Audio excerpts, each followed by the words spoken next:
us a little bit more about this new collection. This season, we started by looking at late 70s, early 80s New York City. At first, it landed on like a punk influence, and then we were like, let's look into like the subgenres of punk. And in this almost strange way, it connected us to this artist, Mark Mothersbaugh, who was known as the lead singer of Devo, and has gone on to have a prolific career as a composer. And we had the chance to really collaborate with him on a lot of the looks that you'll see in the collection. So it has the punk undertone, but there's more of like the fun, kind of almost like weird, strange elements of it. That's really like brought out a lot of the pop color, so it's not as dark and aggressive. It's a little bit more poppy, I guess you could say. So what inspired you to go up in the city?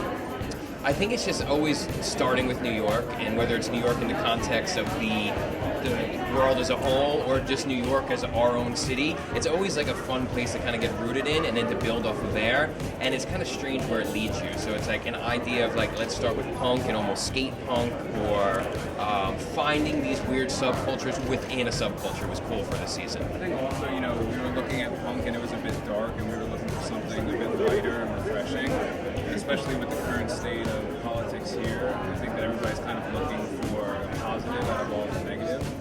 So that really came to light in the collection for us. What are those people in masks? What do they represent?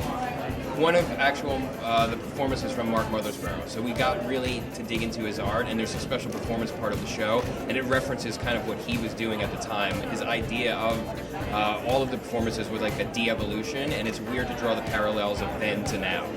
So it was fun to kind of really take literal what he was doing at that moment in time and kind of bring it back anew, and he was excited to work on it also. Essentially, there'll be like a performance happening behind a transparent curtain while the show is going. Your collection is very edgy, and so how would you explain people who wear your clothes? Well, I think it's a nice balance. Like where we've found a good place is that like a pop of color can be a design detail. So we'll make like a great crew neck or a hoodie or something that's just easy and wearable for like any guy, but like the color or something about it makes it stand out. So that's what like the show will go and push it, and we'll have really interesting and exciting looks. But the base of our collection and what our guys known for is just having something that they're comfortable wearing. Yeah, guys should be afraid of color.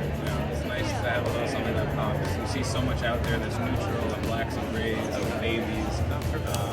We wanted to bring something to market that was a little bit more fun and playful. And we also work with traditional fabrics in this season too, but we like smash them with paint. So it's a like our almost like punk interpretation of how to take a traditional men's cut and make it our own.